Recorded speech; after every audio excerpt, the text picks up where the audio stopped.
صحرائے عرب کے وہ قدیم باشندے جنہوں نے سبا نامی ایک جنت پذیر بستی کو آباد کیا تھا۔ قوم سبا جنہیں اللہ نے بے شمار نعمتوں سے نوازا تھا، لیکن انہوں نے ایسا کون سا جرم کیا تھا کہ صرف ایک ادنے سے چوہے نے ایک عظیم معرب کو تباہ و برباد کر دیا۔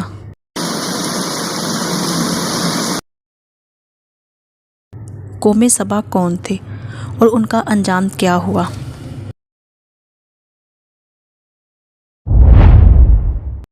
قرآن مجید میں اللہ نے ہمارے لیے سبق آموز قصے بیان کیے ہیں، جہاں کہیں کسی قوم کے کسی برائی کا ذکر ہے تو کہیں کسی قوم کی سرکشی کا تذکرہ ہے۔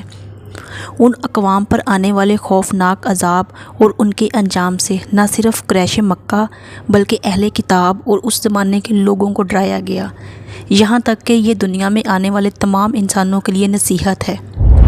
ان اقوام میں سے ایک قوم ایسی بھی تھی جسے قوم سبا کہا جاتا ہے۔ تاریخ کے مطابق سبا جنوبی عرب کے ایک بہت بڑی قوم کا نام تھا۔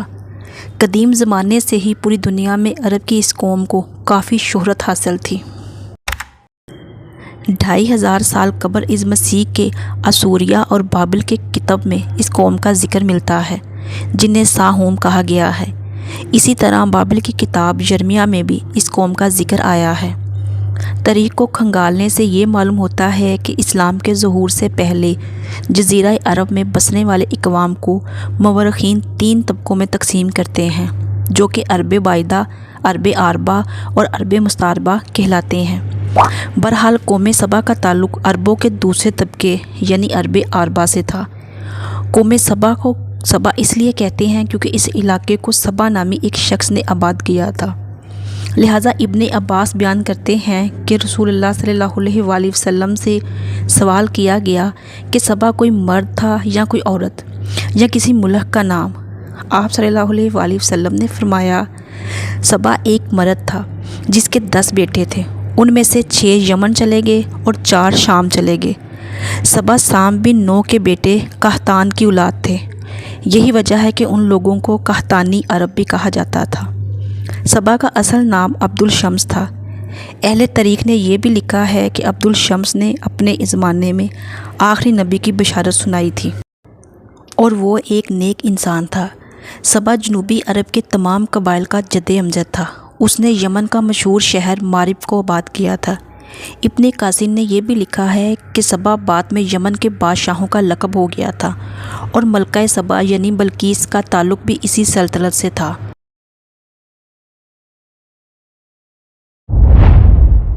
قوم سبا کی سلطنتیں ایک زمانے میں اتنی طاقتور ہو چکی تھی کہ مصر، شام، ایران اور ہند تک کے علاقوں تک پھیل گئے تھے، جہاں کے کھنڈرات میں ان کے نشانات اب بھی موجود ہیں۔ قوم سبا کے عروج کا زمانہ 1100 قبل از مسیح ہے۔ جب داؤد اور سلیمان علیہ السلام کی حکومت آئی تو یہ قوم ایک مالدار قوم کی حیثیت سے مشہور ہو چکی تھی۔ ابتدا میں اس قوم کے لوگ سورج کی پوجا کیا کرتے تھے، لیکن جب ملکہ بلقیس کی حکومت آئی تو سلیمان علیہ السلام کے ہاتھوں قوم سبا کے لوگ مسلمان ہو گئے اور شرک و بت پرستی ترک کر دی۔ امام ابن کثیر لکھتے ہیں کہ قوم سبا کے علاقے میں مادیب نامی ایک شہر تھا۔ یہ شہر بلق نامی 2 پہاڑوں کے درمیان تھا۔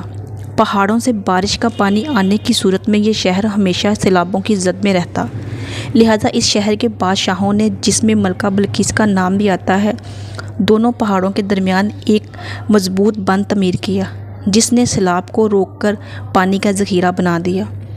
بند کے اوپر نیچے پانی نکلنے کے لیے 3 دروازے بنائے گئے۔ اس بند کے نیچے ایک بڑا تالاب تھا جس سے 12 نہریں نکالی گئی جو شہر کے مختلف اطراف میں پہنچائی گئی۔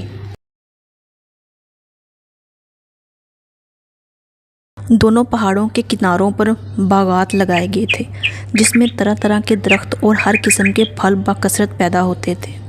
کہتے ہیں کہ قدرت کی فراوانی اس قدر تھی کہ ایک عورت سر پر ٹوکری لے کر چلتی تو درختوں سے ٹوٹ کر گرنے والے پھلوں سے وہ ٹوکری خود بخود بھر جاتی۔ سینکڑوں میلوں میں پھیلے باغات کا سلسلہ دیکھنے سے یوں لگتا تھا کہ جیسے ایک خوابوں کا شہر ہے۔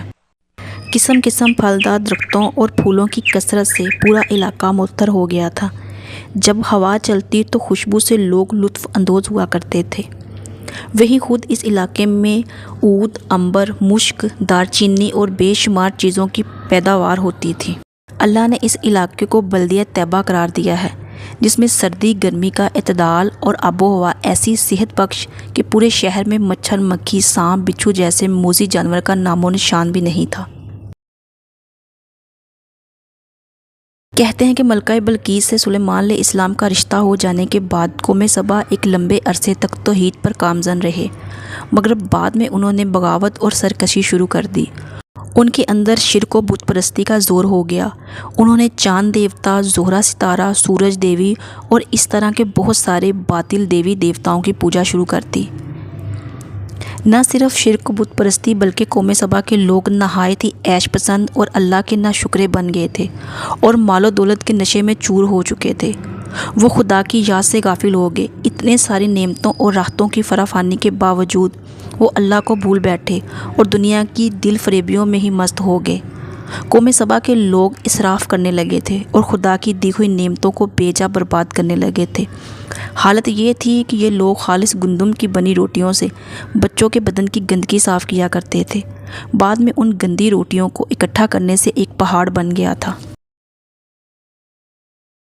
جب کوئی صالح شخص ان کو اس عمل سے ڈراتا اور اللہ کا خوف دلاتا تو وہ جواب دیتے کہ جاؤ، ہمیں بھوک اور اناج کی کمی سے کوئی ڈر نہیں ہے، ہمارے پاس بہت سارے پھل، گندم اور میوے ہیں۔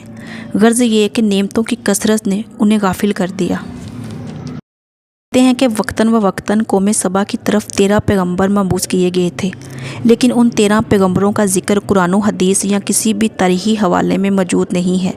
ان انبیاء کرام نے ان لوگوں کو خدا کی نعمتوں کا شکر بجا لانے کی تلقین کی اور راہ راست پر آنے کی نصیحت کی اور بے جا اسراف سے توبہ کرنے کو کہا۔ سرکش قوم کی طرح انہوں نے بھی انبیاء کرام کی دعوت کا رد کر دیا۔ اللہ نے انہیں سنبھلنے کی کافی مہلت دی، لیکن وہ ایسی کفران نعمت پر قائم رہے، لہٰذا اللہ نے انہیں گرفت کرنے کا فیصلہ کیا۔ قوم سبا کے جرم کے پاداش میں ان پر اندھے چوہے کو مسلط کر دیا۔ ان صحرائی اندھے چوہوں نے ان کے عظیم مارب ڈیم کا رخ کیا اور بند کو نیچے سے کھودنا شروع کر دیا اور اس میں سوراخ کرتے چلے گئے۔ چوہوں نے بند کے نیچے جگہ جگہ چھوٹے بڑے سوراخ کر دیے، لہذا جب پانی کا ریلا آیا تو انہیں چوہوں کے ذریعے بنائے گئے سوراخوں سے نکلنے کا موقع مل گیا، جس سے بند ٹوٹ گیا اور پانی پوری بستی میں پھیل گیا۔ قوم سبا کے تمام باغات اور کھیت پانی میں غرق ہو گئے۔ پانی کے ریلے میں اہل سبا کا مال و اسباب اور مویشی سب بہتے چلے گئے۔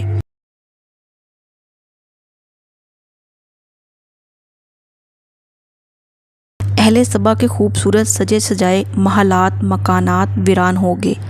سبا کے لوگ پانی میں غرق ہو کر ہلاک ہو گئے، اور مورخین لکھتے ہیں کہ سبا کے کچھ لوگ بھاگ کر عرب کے وسط یثرب چلے گئے۔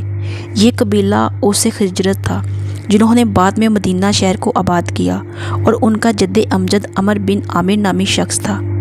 نعمتوں کی کثرت نے قوم سبا کو شکر بجا لانے کے بجائے سرمست اور خدا کی یاد سے غافل کر دیا تھا، جس کے نتیجے میں انہیں تباہ کر ڈالا۔ یہ سزا ان کے لیے اپنے ہی اعمال کا بدلہ تھا جو انہوں نے کیے تھے۔ اسی طرح اللہ کے غضب نے اس قوم کو انتہائی عروج سے گرا کر اس گڈھے میں پھینک دیا جہاں سے پھر کوئی مغرور قوم کبھی کھڑی نہیں ہو سکتی۔